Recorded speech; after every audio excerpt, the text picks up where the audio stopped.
Okay, the next dinim over here is if you make a mistake in a bracha. Okay, what happens if somebody takes bread and by mistake they make mezainis? Or on cake you make hametzi. So in Kitzur says you're yotze, but the Rebbe holds it's you're not yotze. And then he says it's really a doubtful bracha, so you don't remake a bracha. But the chatchila you should make a meitzi on a mezainis or a mezainis on a meitzi. Now what happens if somebody, they're eating grapes, and by mistake they said beri pri agofen. By mistake, instead of saying beri pri eitz, they said beri pri agofen. So the din is like this. If they remembered immediately, like we learned the amount of time it takes to say Shalom Aleichem Rabbi, which is called Teichei Dibur, you correct yourself. Now if you say Beri Pri Agofen and grapes, you say Beri Pri Eitz. Okay, then you're fine. What happens if you didn't? And the bottom line is you made a bracha Beri Pri Agofen and grapes, so al pidin you do not have to make another bracha because it's a valid bracha. It's Beri Pri Agofen. It is the fruits of the vine. Now, again, we said if somebody by mistake on something which is ha'adama, grows from the ground, they said ha'etz, it's no good because it doesn't grow from a tree. But reverse, if somebody on an apple made a by mistake, beri pri ha'adama, so then it's good with the evet because the tree also comes from the ground. There's a lot of this simple logic. Now, the best thing, though, if somebody makes a mistake in a bracha and they correct themselves, like we said, immediately, it's okay. Because Teichei Dibur, as long as you're within the framework of those three words, Shalom Aleichem Rabbi, and you didn't mention a curse, so it's considered correctable.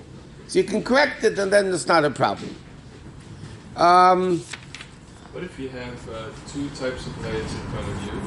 You have tangerines and grape, and you have, let's say, apples. Apples and tangerines. You said, you took the tangerine and said, hadama. You're yotzi b'diavad. Now you want to eat the apple. You have to make ha'etz on the apple. In other words, ha'adama is only good for an apple b'diavad if you made it on the apple. But now you're eating a second fruit, so then you would make another bracha. Or the same thing applies. If somebody's eating, let's say, vegetables, and they make ha'adam on the vegetables, and now they're going to eat an apple, they can't say the ha'adam they made on the vegetables is good for the ha'etz. So then they have to make ha'etz on the apple because it's not. It's only if you made a bracha on the fruit itself, which now would be a bracha in vain. So then beri pri ha'adam is enough. Once you said that if you have a mixture of fruits and vegetables, you go by the majority. You have to see which one there's more? Yeah. And you don't have to, but on Shabbos you said you could make on each one. If you want, you could take out the tough the secondary one and then make a bracha on the primary one. Only on Shabbos? Like what, Well, Shabbos you could do it because Shabbos we need to have 100 brachas. We learned, the Gemara learned out, David HaMelech we learned this. David HaMelech made a takana, a decree to say 100 brachas a day. And the Gemara says, we learned this then, there was 100 people, in David HaMelech's time, there were 100 people dying a day from an epidemic. And David HaMelech found out from heaven that if you say 100 brachas, it will stop the epidemic. So he decreed they have to say 100 brachas a day. And then he learned it out from Sukkot, the Pasuk says, Va'ata Yisrael, Mo Hashem Elokecha She'el Mimach. What does God want from you? So the Gemara says, don't read it Mo, read it Meya. Meya Hashem Elokecha. Hashem wants 100 brachas. There's another bracha, a pasuk that says, Asher Yagever Hukam Oil. Oil is yoke, right? Is Ayin Lamed is 100. So you're supposed to make 100 brachas a day. So during the week, it's generally not a problem. Because you have just the Amida is 19 brachas. How many is in all davening chakras? But so I'm saying, one second, just the Amida is 19 brachas, times 3 is 57. Right? Then you have brachas in the morning, another stack. There's also brachas in the davening. Yeah, then you have, okay, that's not too much. You have Baruch Shama and Yishtabach and Yitzhak Ma'eres, Gal Yisrael, and then you wash your bench. I mean, it's easy to get 100. What about the repetition? 1 minute. So by Shabbos, though, it's different. Shabbos, the Amida has only 7 brachas instead of 19. So even though you have Musaf, so you have 4 tefillas, it's only 28 versus 57. right? So you're minus 29 brachos a day. That's what you have from the Shemona Esrei. So therefore it says Shabbos you wash more and you bench more, and Shabbos you try to make more brachos. Then it says in halacha that if instead of talking you listen to the brachos before and after Kriyas HaTorah, so that's another 16, because including Mafta is 8 aliyahs. Then you have the brachos of the Haftarah, which is 4 or 5 brachos, right? Then you listen to the repetition, so then you get the 100. So therefore it says Shabbos because you need to add brachos to make up the 100, so you could do things that you normally wouldn't do during the week, so to speak. It's legally allowed. So during the week though you don't do it, and Shabbos you do it. Samim, or you could take out the tafel, make a bracha on the make a bracha on the tafel, on the ikar. Is that a bad idea during the week? It's not a good idea, no. And if you're not sure though, how do you know which one has more majority? You're going to count them. If you have a vegetable salad, and inside you have a few tangerine pieces, or a few pomegranate seeds, so obviously the majority is Adama. If you take a can of fruit cocktail, most of the fruits in there are 8. You have a pineapple that's Adama, so the majority is 8. But on Shabbos, if you're looking for brachas, can you do all of So them? I'm saying, if you take out first the minority and make a bracha on it, and then you make a bracha on the majority, once you make a bracha on the majority, you can't make a bracha on the minority, because that's covered. Once you make a bracha on the ikar, you can't make a bracha on the tafel. That's a bracha levatala. If you make a bracha on the tafel first, then it's okay. But you can't, once you make a bracha on the ikar and the primary, you can't make a bracha on the secondary. And the bread cubes in the salads? Huh? Bread cubes? The problem with bread cubes in a salad is because mezainis and hametzi are never bottled if it's there for taste. If it's there for color, like we learned to hold it together, then don't make a bracha. But if you have croutons, let's say bread croutons in a salad, yeah, which are hametzi, and they're there for taste, then the salad is hametzi. They're there for looks? Even if it's the minority. If it's there just for looks, then you don't make a bracha on it. If it's there to hold it together, you don't make a bracha on it. But if it's there for taste, which it is, people put the croutons or whatever it is into a salad or whatever it is, it has to be hametzi. You only put it in because it's crunchy.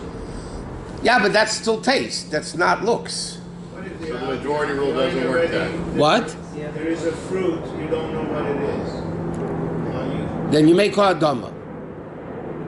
Because then it's covered with the Yevid. But that's only if you can't find out. In other words, if somebody's there that knows, then you're supposed to ask them. Is it better not to eat it if you're not?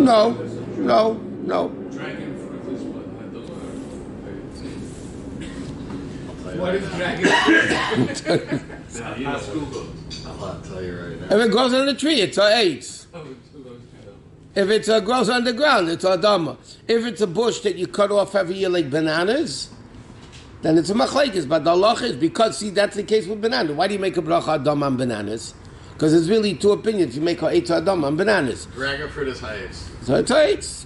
So it grows on the tree, it's a eitz. By the way, there's another thing. We learned Rabbi Google.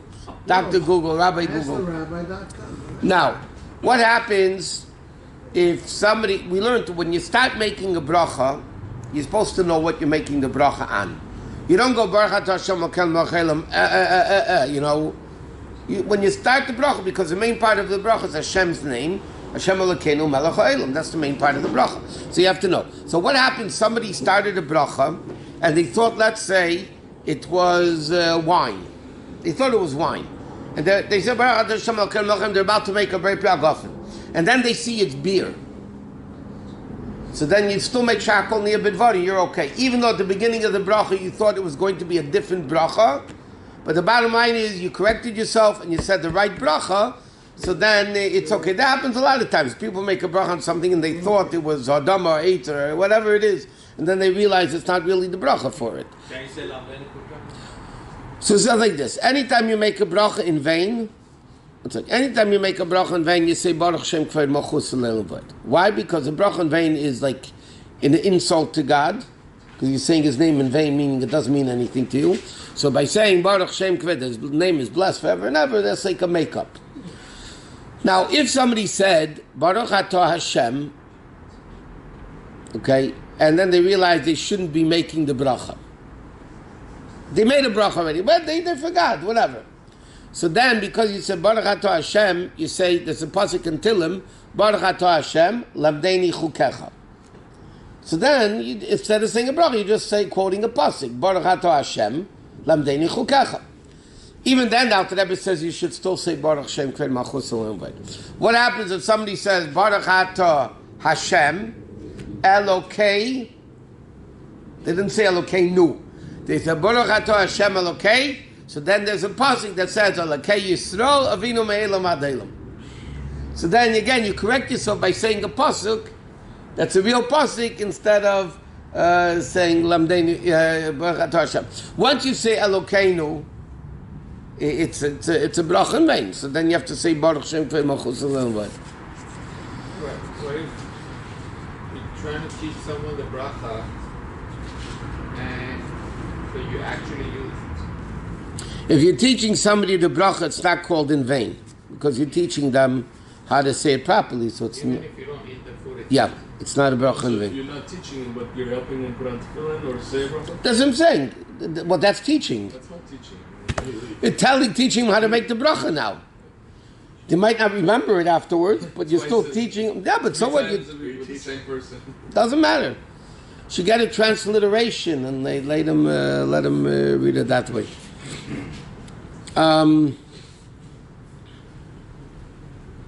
Okay.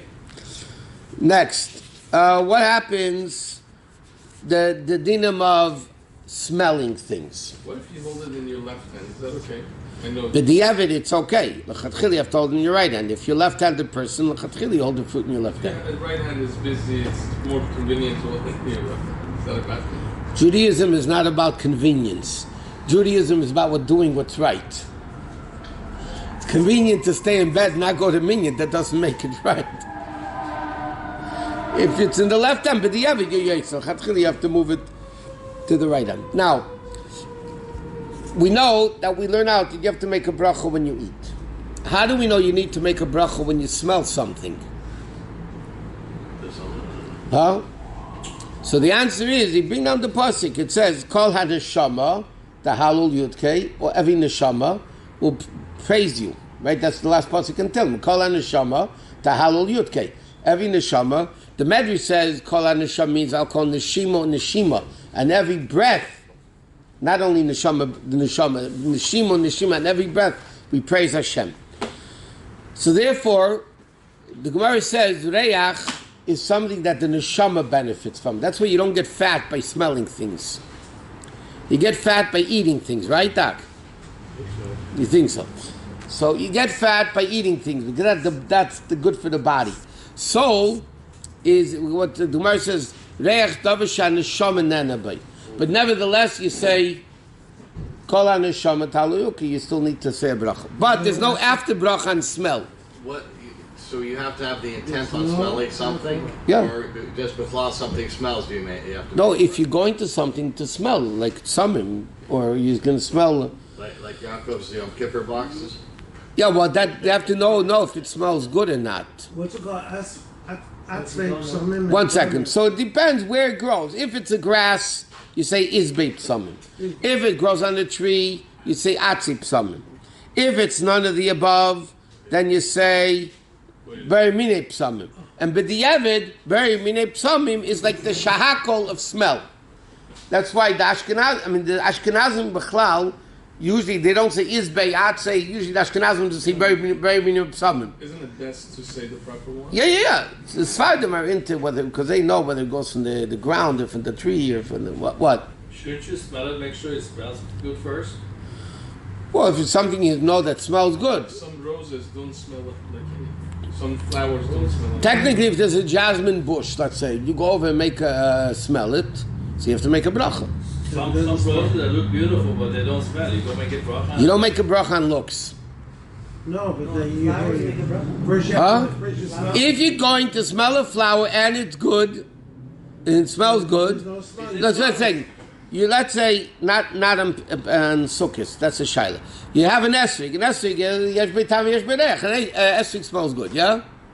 So then you would make a bracha on the atzib samim. A neisin teve if it's a fruit, then you say neisin teve l'rech b'peiris whatever. But there's no after bracha, you said. What if No, you're not sure? because why is there no after bracha? If you're not sure, then you make a bracha. You mean if it smells or not? Well, we learned that you have to smell. First you smell it, and then you make it just to see that it smells. Why isn't there an after bracha? One second. Why isn't there an after bracha on psamim? Because there's no everlasting effect of it. Once it's over, it's over. Food, it remains on your body, in your system. What about perfume that's made from a spice, from a natural spice? If it's made from jasmine or... We'll get to that. It's not so simple. Some people don't make a bracha on it at all.